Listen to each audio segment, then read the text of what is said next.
Sean todos bienvenidos, mis queridos seres fantásticos. Me alegra mucho tenerlos en el día de hoy en un nuevo capítulo de Drácula de Bram Stoker. Hoy vamos al capítulo número 17, así que por favor, ponte cómodo, ponte cómoda y disfruta de la lectura. Diario del Dr. Seward. Continuación. Cuando llegamos al Hotel Berkeley, había un telegrama para Van Helsing. Voy para allá en tren. Jonathan Whitby. Noticias importantes. Mina Harker. El profesor estaba encantado. Ah, esa mujer maravillosa, Madame Mina, exclamó. ¡Qué estupenda mujer! Viene para aquí. Pero no puedo esperarla. Tendrá que ir a su casa, amigo John. Debe recogerla en la estación.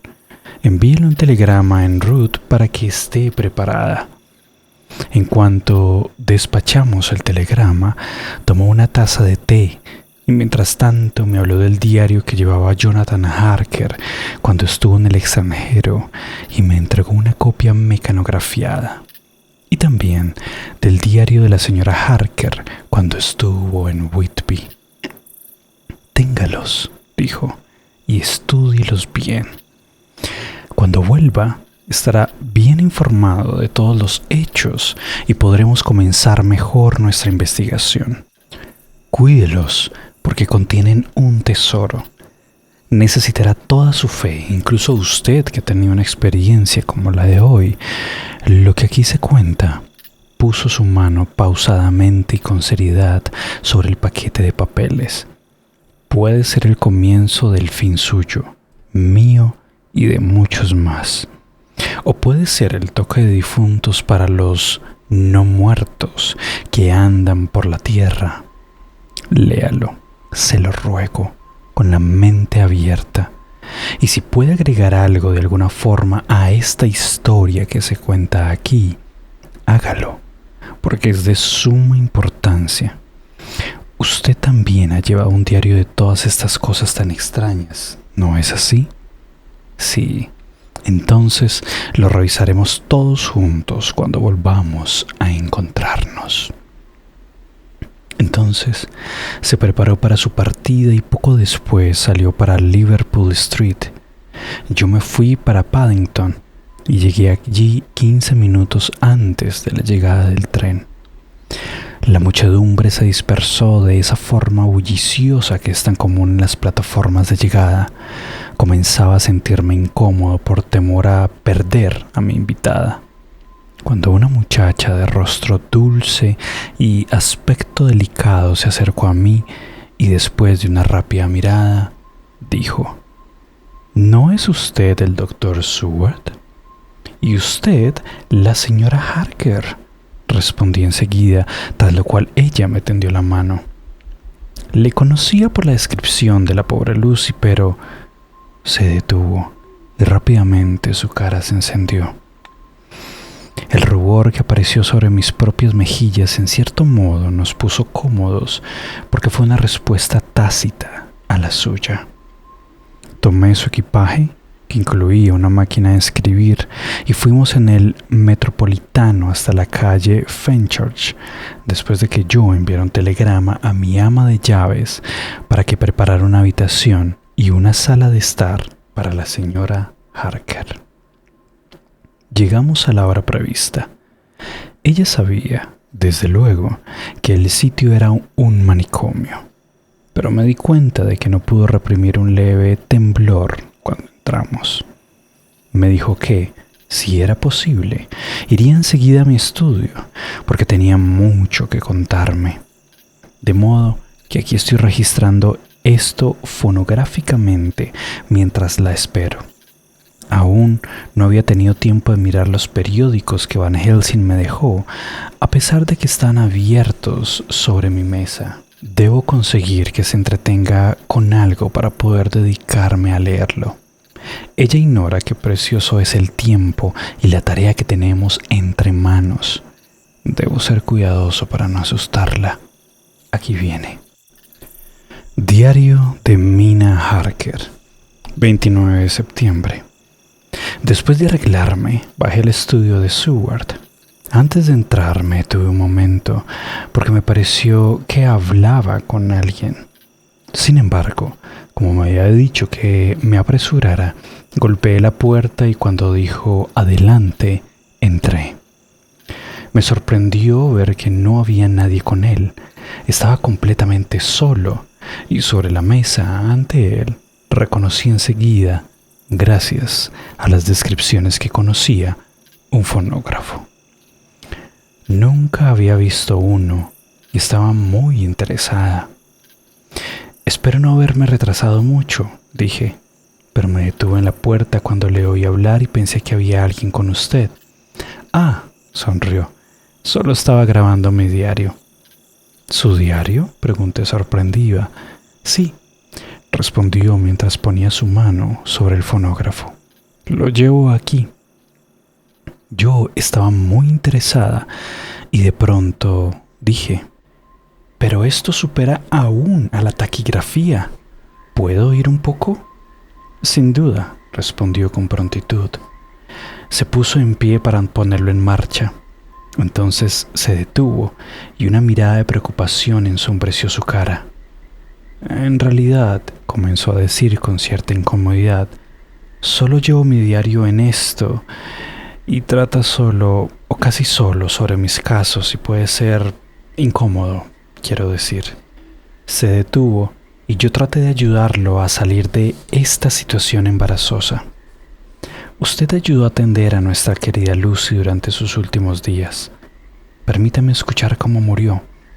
Me gustaría saber todo lo que pueda de ella. Yo la quería mucho. Sorprendentemente me respondió con una expresión llena de horror en el rostro. ¿Contarle sobre su muerte? No, por lo que más quiera. ¿Por qué no?, pregunté, mientras comencé a tener la sensación de que algo terrible y serio había sucedido. Otra vez él se quedó en silencio y me di cuenta de que trataba de inventar alguna excusa. Por fin dijo titubeando. Lo que ocurre es que no sé cómo buscar una parte particular en el diario.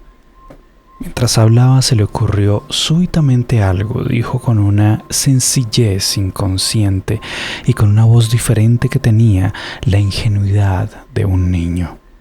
Es la verdad, por mi honor, indio sincero.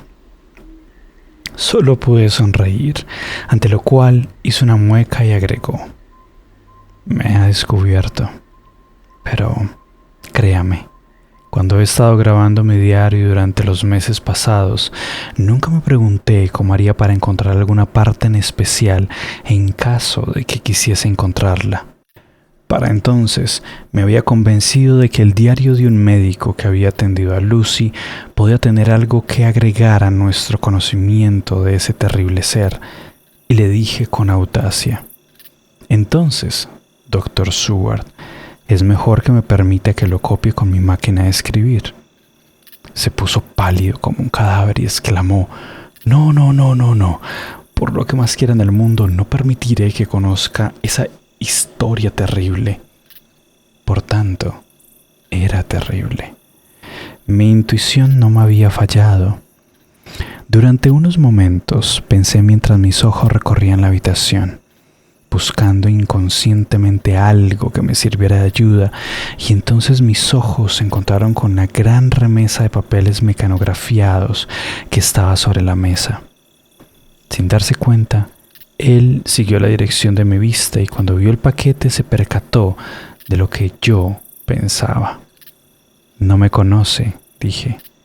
En cuanto haya leído todos esos papeles, es decir, mi propio diario y el de mi esposo, que yo misma he mecanografiado, me conocerá mejor. No he vacilado en dedicarme con toda mi alma a esta causa, pero si usted aún no me conoce, no puedo esperar que confíe en mí. Sin duda, se trata de un hombre de carácter noble. Mi querida Lucy tenía una opinión acertada de él. Se puso en pie, abrió un gran cajón en el cual estaban colocados por orden varios cilindros huecos de metal cubiertos de cera oscura y dijo, Tiene razón. No confiaba en usted porque no la conocía, pero ahora la conozco. Y permítame decirle que debería haberla conocido desde hace tiempo. Sé que Lucy le ha hablado de mí. También me habló a mí de usted. ¿Me permite que repare mi actitud con el único medio que está a mi alcance? Tome los cilindros y escúchelos. La primera media docena es personal. No la horrorizarán y me conocerá mejor. La cena estará lista para entonces. Mientras tanto, leeré algunos de sus papeles para atender mejor ciertos hechos. Él mismo llevó el fonógrafo a mi sala de estar y lo hizo funcionar. Ahora aprenderé algo interesante, lo sé, porque me contará el otro lado de un verdadero episodio de amor del cual ya conozco el lado contrario. Diario del Dr. Seward, 20 de septiembre. El maravilloso diario de Jonathan Harker y el de su esposa me absorbieron tanto que dejé correr el tiempo sin pensar. La señora Harker no estaba abajo cuando la criada vino a anunciar que la cena estaba lista, de modo que dije: «Es posible que esté cansada. Espere una hora para servir la cena», y continué con mi tarea. Acababa de finalizar la lectura del diario de la señora Harker cuando ella entró. Estaba muy hermosa, pero triste, y tenía los ojos irritados por el llanto. Esto me conmovió. Últimamente había tenido muchos motivos para llorar, Dios lo sabe, pero se me había negado el alivio que las lágrimas proporcionan, y ahora esos tiernos ojos encendidos por haber llorado me llegaron al corazón. Entonces dije lo más amablemente que pude: «Me temo que la he angustiado». «No, no me ha angustiado», respondió. «Estoy más conmovida de lo que podría expresar. Tiene un aparato maravilloso, pero es muy cruel. He oído en su verdadero tono todas las angustias que ha sufrido su corazón. Era como un alma que lloraba a Dios Todopoderoso. Nadie debe volver a oírlas. Mire, he tratado de ser útil. He copiado las palabras con mi máquina de escribir y nadie más necesita escuchar cómo latía su corazón entonces, como yo acabo de escucharlo. Nadie necesita saberlo. Nadie lo sabrá», dijo en voz baja. Ella puso su mano en la mía y dijo con seriedad: «Ay, pero deben saberlo». «Deben, pero ¿por qué?», pregunté. «Porque es una parte de la terrible historia.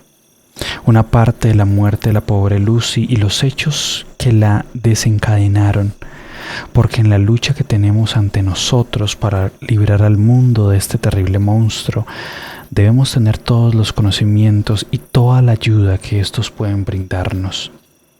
Creo que los cilindros que me he dado contienen más de lo que usted quería que yo supiese, pero veo que en sus registros hay muchas luces que alumbran este oscuro misterio. ¿Me permitirá que le ayude? ¿No es verdad? Sé todo hasta cierto punto, y ya veo, aunque su diario solo me ha permitido llegar hasta el 7 de septiembre, cómo estuvo acosada la pobre Lucy y cómo se fue forjando su terrible perdición. Jonathan y yo hemos trabajado día y noche desde que el profesor Van Helsing nos visitó. Mi marido está en Whitby. Ha ido a recabar más información y regresará mañana para ayudarnos. No hemos de tener secretos entre nosotros. Tenemos que trabajar juntos con absoluta confianza y sin duda seremos más fuertes que si alguno de nosotros estuviese en la oscuridad». Era tan conmovedor lo que me decía y al mismo tiempo manifestaba tanto coraje y decisión en su actitud que me rendí ante sus deseos. «Debe hacer lo que crea necesario en este asunto», dije. «Que Dios me perdone si me equivoco. Aún le quedan cosas terribles por aprender, pero si ha llegado tan lejos en su camino para desentrañar la muerte de Lucy, no se quedará satisfecha. Lo sé. Si permanece en la oscuridad, y más aún, el fin el mismo fin puede brindarle la paz. Venga, que la cena está lista. Hemos de cuidarnos y estar fuertes para poder enfrentar lo que nos espera. Tenemos una tarea cruel y terrible que realizar. En cuanto haya cenado, se enterará del resto y yo responderé las preguntas que usted me haga. Puede haber algo que no entienda y que es evidente para nosotros que estuvimos allí presentes. Diario de Mina Harker, 29 de septiembre. Después de la cena fui con el Dr. Seward a su estudio. Trajo el fonógrafo que había quedado en mi habitación y yo tomé mi máquina de escribir. Me puse una silla cómoda. Preparó el fonógrafo para que pudiese escuchar sin levantarme y me mostró cómo detenerlo en caso de que quisiera hacer una pausa. Entonces, muy pensativo, tomó una silla y se sentó de espaldas a mí para que me desenvolviese con libertad y se puso a leer. Entonces, puse el aparato en marcha. Una vez que escuché la terrible historia de la muerte de Lucy y todo lo que siguió después, me recliné hacia atrás en la silla sin fuerzas. Por suerte, no tengo tendencia a desmayarme. Cuando el Dr. Seward me vio, saltó dando un grito horrible y se apresuró a traer una botella de armario. Bebí un poco de coñac y al cabo de unos minutos ya estaba mejor. Mi cerebro era un torbellino, y si entre esa multitud de horrores no hubiera recibido un rayo sagrado de luz que me recordó que mi querida Lucy descansaba en paz, no creo que hubiese podido soportarlo sin montar una escena. Es todo tan descabellado y misterioso que si no conociese la experiencia de Jonathan en Transilvania, no podría creerlo. Como la conocía, no sabía qué creer y resolví el problema dedicándome a otra cosa. Quité la cubierta a mi máquina de escribir y dije al Dr. Seward: permítame que copie todo esto ahora. Tenemos que estar preparados para cuando venga el Dr. Van Helsing. He enviado un telegrama a Jonathan para que venga aquí en cuanto llegue a Londres desde Whitby. En estos asuntos las fechas son decisivas y si ordenamos cada elemento cronológicamente habremos hecho mucho. Me ha dicho que Lord Godalming y el señor Morris también vendrán. Preparémonos para contarles todo cuando vengan. El Dr. Seward puso en marcha el fonógrafo a paso lento y yo comencé a mecanografiar desde el 7º cilindro. Utilicé papel carbón para hacer 3 copias del diario, igual que había hecho con los otros. Era tarde y el Dr. Seward había ido a visitar a sus pacientes. Cuando terminó, volvió y se sentó a mi lado a leer para que no me sintiese tan sola mientras trabajaba. Qué bueno y considerado es. El mundo parece estar lleno de hombres buenos, a pesar de que en él hay monstruos. Antes de dejarlo, recordé lo que Jonathan había escrito en su diario sobre lo perturbado que parecía el profesor por algo que había leído en un periódico en la estación de Exeter. De modo que, al ver que el Dr. Seward guarda los periódicos, le pedí sus archivos de la Westminster Gazette y de la Pall Mall Gazette y los llevé a mi habitación. Recuerdo cómo el Daily Graph y la Whitby Gazette, de las cuales recorté artículos, nos ayudaron a entender los terribles acontecimientos que ocurrieron en Whitby cuando el conde Drácula desembarcó. Miraré estos diarios. Tal vez encuentre alguna información útil. No tengo sueño y el trabajo me ayudará a tranquilizarme. Diario del Dr. Seward, 30 de septiembre. El señor Harker llegó a las 9. Había recibido el telegrama de su esposa justo antes de partir. Es muy inteligente, a juzgar por su cara, y está lleno de energía. Si su diario dice la verdad, lo que no dudo después de las extrañas experiencias que yo mismo he vivido, también él es un hombre de gran coraje. Bajar por segunda vez a aquella cripta fue de una gran audacia. Después de leer su relato esperaba encontrar a un buen ejemplar de la especie humana en lugar del callado hombre de negocios que llegó hoy aquí. Más tarde, después de cenar, Harker y su esposa fueron a su habitación y cuando pasé hace un momento oí el tecleo de la máquina de escribir. Trabajan intensamente. La señora Harker dice que quieren entretejer por orden cronológico hasta el más mínimo detalle de la información con que contamos. Harker ha conseguido las cartas que se intercambiaron el consignatario de las cajas en Whitby y los transportistas de Londres que se hicieron cargos de ellas. En este momento está leyendo mi diario mecanografiado por su esposa. Me pregunto qué podrán descifrar. Aquí viene él. Es extraño que nunca me haya dado cuenta de que la casa lindante con la mía es el escondite del conde. Dios mío, si teníamos claves suficientes por la conducta del paciente Renfield, el fajo de cartas relacionadas con la compra de la casa estaba con la copia mecanografiada. Ay, si lo hubiésemos tenido antes, habríamos podido salvar a la pobre Lucy. Detente. Así miente la locura.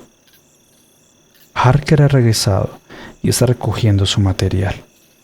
Dice que a la hora de la cena tendrán ya una narración completa.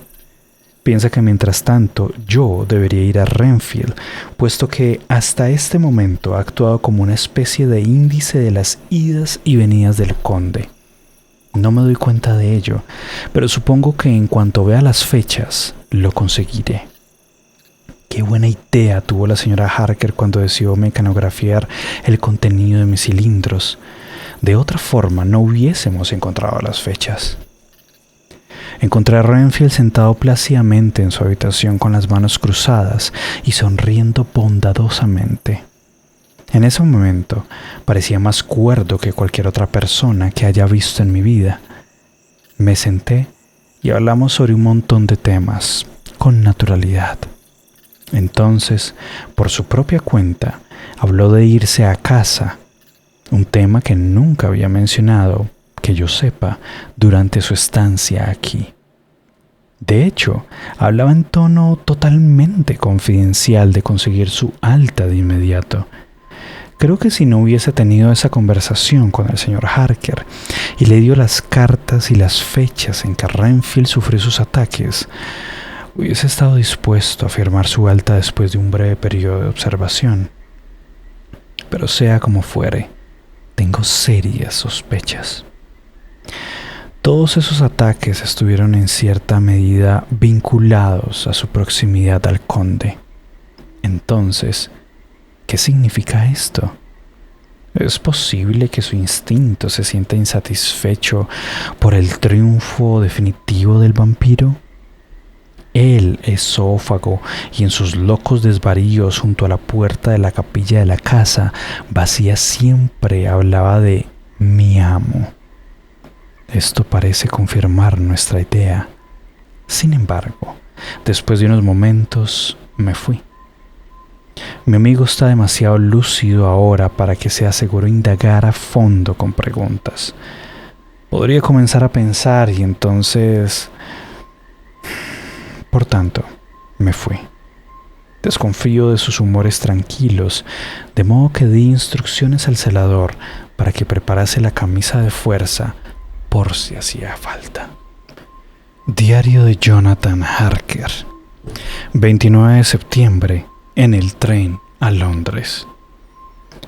Cuando recibí el cortés mensaje del señor Billington, diciendo que me daría cualquier información que estuviese a su alcance, pensé que era mejor ir hasta Whitby y hacer allí mismo las averiguaciones que necesitaba. Ahora mi objetivo era seguir el rastro de ese horrible cargamento del conde hasta su destino en Londres. Más tarde nos encargaremos de él. Billington hijo, un buen muchacho, fue a recogerme a la estación y me trajo a la casa de su padre, donde había decidido que debía pasar la noche. Son hospitalarios, con la verdadera hospitalidad de Yorkshire, Ofrecen todo al invitado y le dejan libre para que haga lo que quiera. Sabían que estoy muy ocupado y que mi estancia sería corta, y el señor Billington había preparado en su despacho todos los papeles concernientes a la consigna de los cajones. Casi me da un ataque cuando volví a ver una de las cartas que había visto sobre la mesa del conde antes de conocer sus diabólicos planes. Todo había sido cuidadosamente planeado y hecho sistemáticamente y con precisión. Parecía haberse preparado para cada obstáculo que podría haber encontrado por accidente en el camino para llevar a cabo sus intenciones. Por utilizar un americanismo, no había dejado nada al azar, y la absoluta precisión con que se cumplieron sus instrucciones era solo el resultado lógico de sus precauciones. Vi la factura y tomé nota de ella. 50 cajones con tierra común que se utilizará con fines experimentales. También la copia de la carta a Carter Patterson y su respuesta. De ambos conseguí una copia. Esta era toda la información que el señor Billington podía darme, de modo que bajé al puerto y hablé con los guardacostas, los funcionarios de aduanas y el responsable del puerto. Todos tenían algo que decir acerca de la entrada de este extraño barco, que ya ha encontrado su lugar en las tradiciones locales, pero nada que agregar excepto que las cajas eran mortalmente pesadas y que moverlas de un sitio a otro fue un trabajo que los dejó secos. Uno de ellos agregó que había sido muy terrible que en ese momento no hubiese ningún caballero como usted para demostrar cierto aprecio en forma líquida por los esfuerzos que ellos realizaban. Otro agregó que la sed que les había generado era tal que aún no se había apaciguado completamente a pesar de haber transcurrido tanto tiempo. No es necesario agregar que antes de irme me preocupé de acallar de forma adecuada y para siempre esta fuente de reproches. 30 de septiembre. El jefe de estación fue lo suficientemente amable para darme unas líneas dirigidas a su antiguo compañero, el jefe de estación de King's Cross, de modo que cuando llegué allí por la mañana pude preguntarle acerca de la llegada de los cajones. Él también me puso en contacto de inmediato con los funcionarios adecuados y constaté que el total de lo recibido coincidía con el de la factura original. Las oportunidades de adquirir una set fuera de lo normal estuvieron aquí más limitadas. Sin embargo, hicieron un noble uso de ella y me vi obligado a ocuparme de los resultados ex facto. De allí me fui a las oficinas centrales de Carter Patterson, donde me recibieron con la mayor cortesía. Buscaron la transacción en su libro diario y en su copia de cartas y de inmediato llamaron por teléfono a la oficina de King's Cross para pedir más detalles. Por supuesto, los hombres que formaron el equipo de descarga estaban allí esperando para trabajar y el funcionario los hizo venir de inmediato y traer las indicaciones del lugar de entrega y todos los papeles relacionados con el envío de los cajones a Carfax. Nuevamente, comprobé que el número concordaba exactamente. Los transportistas complementaron las escasas palabras escritas con unos pocos detalles. Pronto descubrí que estaban conectados casi únicamente con la polvorienta naturaleza del trabajo y la consecuente sed que daba a los operadores. Para darme la oportunidad de apaciguar aún de forma retardada ese mal mediante la moneda en curso, uno de ellos señaló: «Esa casa, señor, es la más extraña que he visto. Que Dios me castigue si no es cierto, pero nadie la ha tocado en los últimos 100 años. Hay un espesor así de grueso de tierra en ese sitio, tanto que podría dormir sobre el suelo sin que le dolieran los huesos, y habría olido a Jerusalén.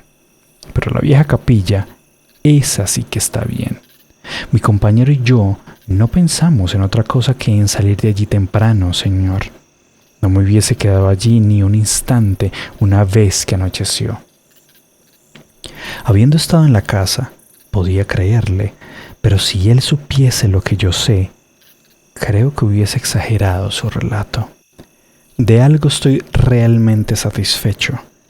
Todos esos cajones que llegaron a Whitby desde Varna en el Demeter estaban a salvo depositados en la vieja capilla de Carfax. Debería haber 50 allí, a no ser que alguien los haya quitado, como me temo, por los comentarios que leí en el diario del Dr. Seward. Más tarde, Mina y yo hemos trabajado todo el día y tenemos ya todos los papeles en orden. Diario de Mina Harker, 30 de septiembre. Estoy tan contenta que casi no sé cómo contenerme. Supongo que es la reacción al miedo obsesivo que tenía, que ese asunto terrible volviese a abrir las antiguas heridas y actuara negativamente sobre Jonathan. Cuando partió para Whitby puse mi cara más valiente, pero estaba muerta de miedo. El esfuerzo, sin embargo, le ha ayudado. Nunca antes había sido tan resolutivo, ni tan fuerte, ni había estado tan lleno de energía como en el presente. El querido profesor Van Helsing estaba en lo cierto. Jonathan es muy valiente y mejora en situaciones de tensión que matarían a una personalidad más débil. Regresó lleno de vida, esperanza y decisión. Tenemos todo en orden para esta noche. Me siento totalmente alborotada por la excitación. Supongo que se debería compadecer a cualquier ser que sea objeto de una cacería como la que haremos del conde. Eso es, ese ser no es humano, ni siquiera un animal. Leer el relato del Dr. Seward sobre la muerte de la pobre Lucy y lo que sucedió después es suficiente para secar las fuentes de piedad de cualquier corazón. Más tarde, Lord Godalming y el señor Morris llegaron antes de lo esperado. El Dr. Seward había salido por cuestiones de trabajo y había llevado a Jonathan consigo, de modo que tuve que atenderlo. Para mí fue un encuentro doloroso, porque me recordó todas las ilusiones de Lucy de tan solo unos pocos meses atrás. Desde luego, habían oído a Lucy hablar de mí, y parecía que el Dr. Van Helsing también me había alabado. A son de trompetas, según expresó el señor Morris. Pobres muchachos, ignoran que estoy enterada de que ambos le propusieron matrimonio a Lucy. No sabían muy bien qué hacer o qué decir, porque desconocían en qué medida yo estaba informada, de modo que tuvieron que hablar de asuntos poco comprometedores. No obstante, he vuelto a pensar en el asunto y llegué a la conclusión de que lo mejor que podía hacer para ponerlos al tanto de cómo estaba la situación hasta la fecha. Sabía, por el diario del Dr. Seward, que habían presenciado la muerte de Lucy, la muerte real, se entiende, y por tanto no debía temer traicionar un secreto antes de tiempo. De modo que les dije, lo mejor que pude, que había leído los papeles y los diarios de mi marido y yo los habíamos mecanografiado y puesto en orden. Les entregué una copia a cada uno para que la leyeran en la biblioteca. Cuando Lord Godalming recibió la suya y comenzó a dar vueltas a la página, me preguntó: ¿Mecanografió usted todo esto, señora Harker? Asentí y él continuó: No veo muy bien a dónde va, pero ustedes son todos tan amables y bondadosos y han estado trabajando tan seriamente y con tanta energía que solo me queda aceptar sus ideas a ciegas y tratar de ayudarlos. He aprendido ya una lección al aceptar hechos que doblegarían a cualquier hombre hasta la última hora de su vida. Además, sé que usted quería a la pobre Lucy. Entonces se volvió y escondió el rostro con las manos. Por su voz me di cuenta de que lloraba. El señor Morris Con delicadeza instintiva puso la mano un momento sobre su hombro y luego salió en silencio de la habitación. Supongo que hay algo en la naturaleza femenina que hace que un hombre se sienta más libre para expresar delante de ella sus sentimientos y abandonarse a las emociones, al dolor, sin sentirse despreciado en su virilidad. Porque cuando Lord Godalming se encontró solo conmigo, se sentó en el sofá y se descubrió por completo y abiertamente. Me senté a su lado y le tomé la mano. Espero que no lo considerase como un atrevimiento por mi parte y que si alguna vez recuerda este episodio, no piense nunca que lo ha sido. No debo pensar en ello. Sé que nunca lo hará. Es un verdadero caballero. Vi que su corazón estaba destrozado y le dije: quería a Lucy y sé lo que ella significaba para usted y lo que usted representaba para ella. Éramos las dos como hermanas y ahora que ella se ha ido, ¿no me permitirá que sea como una hermana para usted y acompañarlo en su sufrimiento? Sé el dolor que ha padecido, aunque no puedo medir su intensidad. Mi compasión y mi piedad pueden acompañarlo en su dolor. ¿Me permitirá ayudarlo en lo poco que pueda por Lucy? En ese momento, el pobre muchacho estaba dominado por la tristeza. Me pareció que todo lo que había sufrido recientemente en silencio encontró de repente un desahogo. Se puso totalmente histérico, levantó sus manos abiertas y batió las palmas en un gesto de total agonía. Se puso en pie y luego se volvió a sentar y rodaron las lágrimas por sus mejillas. Sentí una tristeza infinita por él y abrí los brazos sin pensarlo, sollozando. Puse la cabeza sobre mi hombro estremecido por la emoción y lloró como un chiquillo. Las mujeres tenemos dentro algo de madres que nos hace pasar por alto los pequeños asuntos cuando se invoca el espíritu maternal. Sentía que la cabeza grande y triste de este hombre descansaba sobre mí como si se tratara de un pequeño bebé que algún día podría estar en mi seno. No pensé en ese momento en lo extraño de la situación. Después de un rato sus sollozos cesaron y levantó la cabeza, disculpándose, aunque no escondió sus emociones. Me dijo que durante días y noches, fatigosos días y noches de insomnio, había sido incapaz de hablar con nadie, como debe hacer un hombre en sus momentos de tristeza. No había ninguna mujer que le brindase su compasión o a quien, debido a las terribles circunstancias que acompañaban a su dolor, pudiese hablarle con libertad.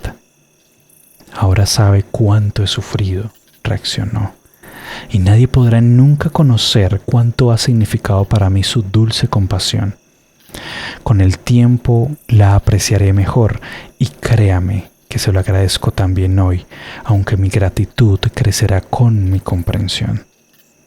Permítame que sea como un hermano para toda la vida, por nuestra querida Lucy. Por nuestra querida Lucy, repetí y nos dimos la mano. Y por su propio bien también, agregó.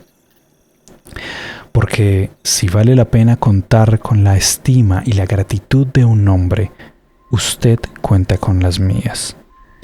Dios quiera que nunca llegue el momento en que el sol deje de brillar en su vida, pero si llegase, prométame que me lo hará saber. Era tan honesto y su tristeza estaba aún tan fresca que pensé que esto lo aliviaría y le dije, lo prometo. Al salir por el pasillo vi al señor Morris mirando por la ventana. Se volvió al oír mis pasos. ¿Cómo está Art?, preguntó, pero entonces notó que mis ojos estaban enrojecidos y continuó. Ay, veo que ha estado consolándolo. Pobre muchacho, lo necesita. Nadie como una mujer puede ayudar a un hombre cuando su corazón está triste y no tiene a nadie para consolarlo. Soportó su sufrimiento con tanto valor que mi corazón sufría por él. Vi que tenía el manuscrito en la mano y supe que en cuanto lo leyera se daría cuenta de todo lo que yo sabía, de modo que le dije: espero poder consolarlo también por todos sus sufrimientos. ¿Me permitirá ser su amiga y vendrá a mí para que lo consuele cuando lo necesite? Sabrá más tarde por qué lo digo. Vio que le hablaba con seriedad, entonces me tomó la mano, la acercó a sus labios y la besó. Parecía poco alivio para un alma tan valiente y poco egoísta, e impulsivamente me incliné y le besé. Se le saltaron las lágrimas y, por un instante, se le anudó la voz. Luego, ya más tranquilo, murmuró: pequeña niña, nunca lamentará esta amabilidad tan sincera, nunca en la vida. Entonces entró en el estudio a ver a su amigo. Pequeña niña. Con esas mismas palabras se dirigía a Lucy y demostró también ser su amigo. Fin del capítulo 17. Encuentros y realidades reconstruidas. Un equipo muy fuerte y decidido para ir en contra y en casa del conde, pero de eso hablaremos en un siguiente capítulo. Muchas gracias, mis queridos seres fantásticos, por llegar a este punto de la lectura. A los miembros del canal, mil gracias por todo su apoyo que me permiten continuar semana a semana leyéndoles. Por ahora, descansen y nos veremos en una próxima lectura.